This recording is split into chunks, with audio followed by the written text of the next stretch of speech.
The main issue at the center of this situation is not gossip or online noise. It is accountability.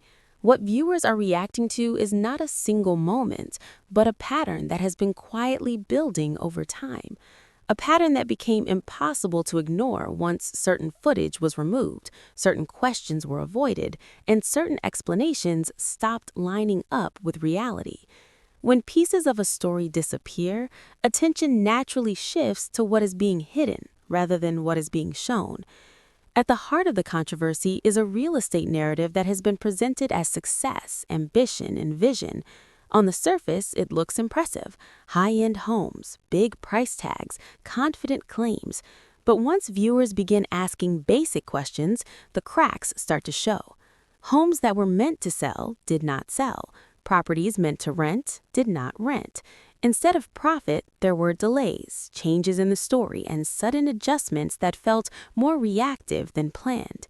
One specific conversation, which was later removed from television, brought these concerns into sharper focus. The question itself was simple and fair. Why was a past investment property still unsold? Why was it being lived in instead of generating income? These are not hostile questions. These are standard business questions. Yet that exchange never made it to air, and that decision raised eyebrows. When a reasonable question is cut, it signals discomfort with the answer. According to extended footage and people who claim insider knowledge, the choice to live in the property was not a smart move based on strategy. It was a last option after the market did not respond the way it was supposed to. That changes the narrative completely. Instead of a calculated decision, it becomes a response to failure. From a business standpoint, that matters. Reframing a loss as a win does not change the outcome. It only delays the truth. Huntsville is not a market where million-dollar homes fly off the shelf. That reality has been clear for years. Yet the same blueprint keeps being reused. Big builds, big claims, big confidence. When the results do not match the presentation, viewers start asking why. Repeating the same approach without adjusting to results is not bold vision, it is refusal to adapt. This is why the deleted footage matters so much. It did not expose a single mistake, it exposed a pattern. Viewers were shown hope and optimism, but accountability was removed. When someone asks why inventory keeps piling up, that is not negativity, that is logic. Editing out those moments protects an image, not the audience. Selective editing creates a false sense of success. Hard questions get replaced with smooth music and confident talking points. Over time, that erodes trust. Viewers begin to feel managed instead of informed. And once that feeling sets in, every future storyline gets questioned. Every win gets doubted. Every excuse gets measured against memory. The rumors about licenses, stalled projects, and announcements that quietly fade into nothing only deepen the concern. When success is real, it leaves a trail. When it is exaggerated, silence follows. Lavish spending on furniture, appliances, and landscaping might look impressive on screen, but without return, it becomes performance instead of progress. Despite growing criticism, the same formula continues. Expensive builds, big promises, confident delivery. Supporters call it vision. Critics call it ego. What matters is that the results have not changed, and when results stay the same while the story keeps shifting, scrutiny increases. Social media has made it impossible to control the narrative the way it once was. Viewers pause clips, rewatch scenes, compare timelines. They notice when stories change. They notice when criticism disappears from the screen but explodes online. This is not hate. This is awareness. When Chris questioned the repeated failures, it was not personal. It was factual. It reflected a growing gap between ambition and outcome. It also raised serious questions about how much of the story is shaped in editing rooms rather than construction sites. Some believe production protects certain cast members while exposing others for drama. Whether intentional or not, the result is the same. Viewers feel manipulated. As the controversy grows, attention naturally shifts to contrast, and that contrast comes in the form of Melody's sold-out event. No edits, no storyline, no manufactured drama, just real people showing up. The crowd, the energy, the reach all sends a clear message. Success does not require a show to validate it. That moment becomes important because it proves something many people already believed. Influence can exist without television. Relevance can grow without controlled narratives. When something is real, it does not need explanation. It speaks for itself. At the same time, Carlos King's comments add another layer to the situation. His message is clear. If you sign up for reality television, accountability comes with it. Walking away when things get uncomfortable does not erase responsibility. His criticism targets those who want the spotlight without the consequences.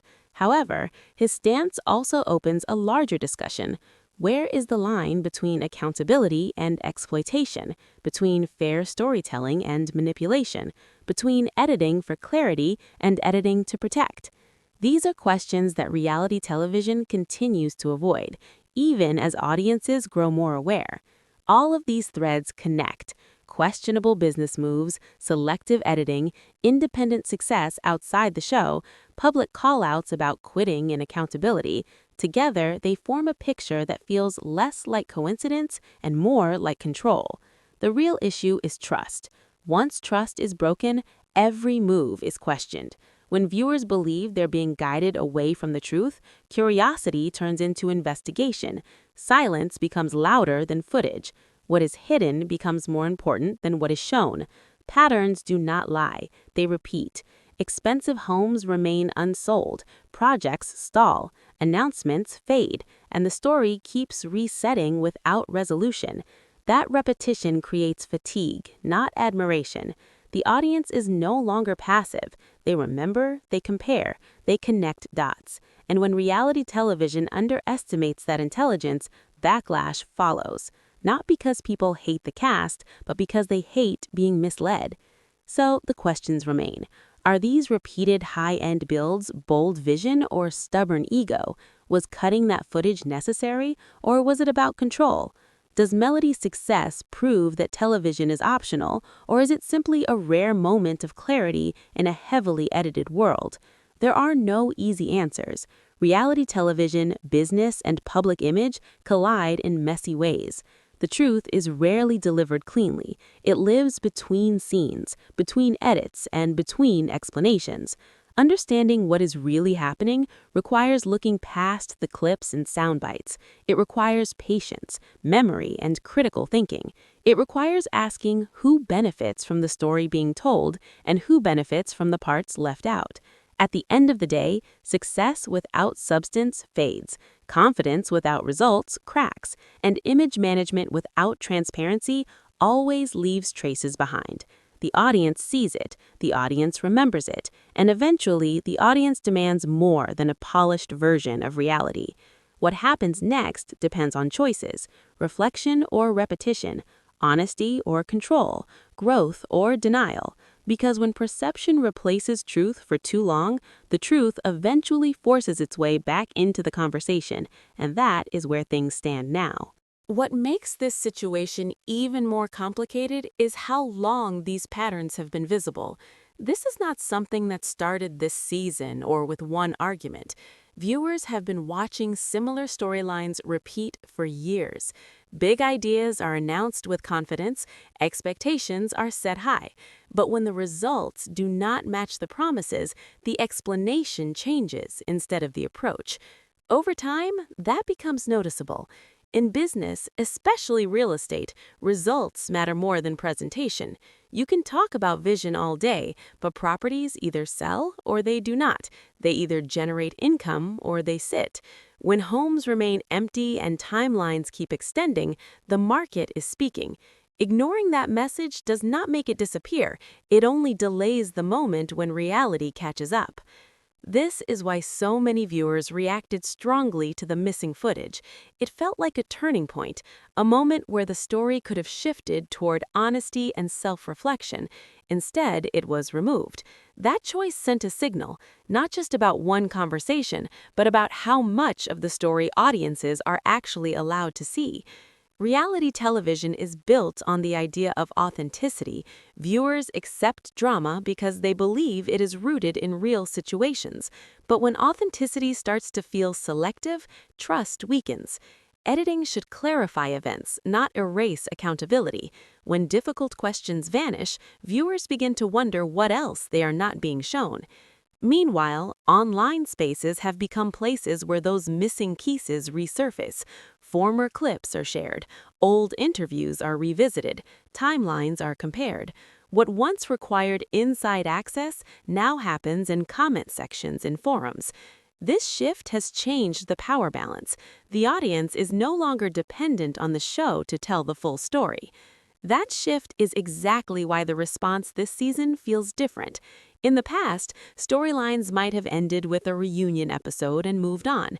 Now, conversations continue long after the episode ends.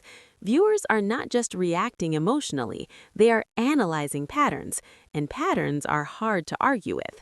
When similar issues appear again and again, they stop feeling accidental. Repeated delays, repeated excuses, repeated confidence without results all point to something deeper. It becomes less about one person and more about a system that allows the same cycle to continue.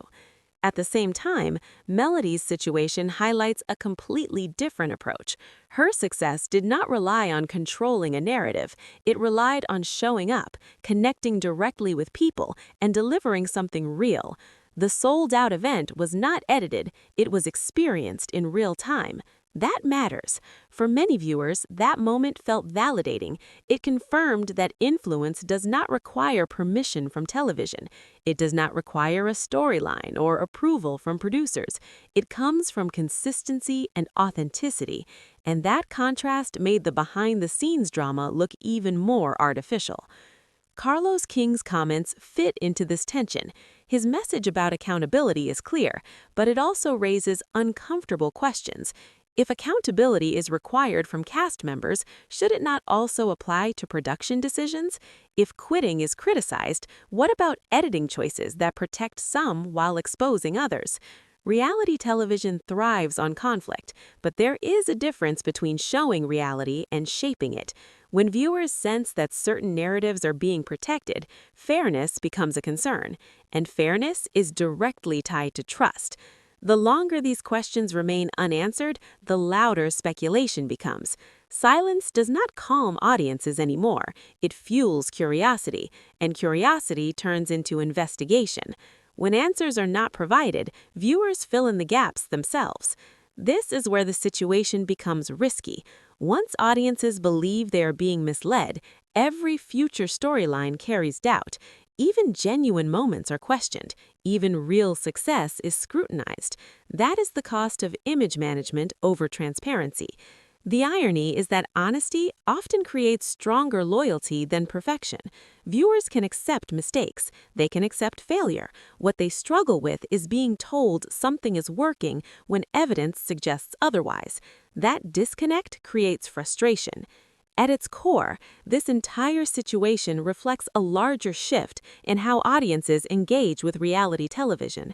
Viewers are no longer satisfied with surface-level storytelling. They want depth, they want context, they want truth, even when it is uncomfortable. The stakes are higher now because memory lasts longer online. Clips do not disappear, statements can be replayed, patterns can be tracked, and when stories change, people notice. This makes accountability unavoidable. Whether this leads to change depends on what happens next. Will there be reflection, or will the same cycle repeat? Will transparency increase, or will more moments quietly disappear? Those choices will shape how this story is remembered, because in the end, perception is powerful, but it cannot replace reality forever. Results speak, patterns reveal themselves, and audiences, once awakened, do not easily forget. What viewers are really reacting to is not drama. It is the feeling that something is being withheld, that the full picture exists, but only parts are being shared. And when that happens, curiosity turns into skepticism. The conversation is no longer about one house, one edit, or one argument. It's about credibility. about whether the story being told matches what can be observed. And once credibility is questioned, everything else shifts. This moment represents a crossroads for the cast, for production, and for the audience relationship itself. Continue managing perception or begin rebuilding trust, because trust, once lost, is harder to restore than any storyline is to create.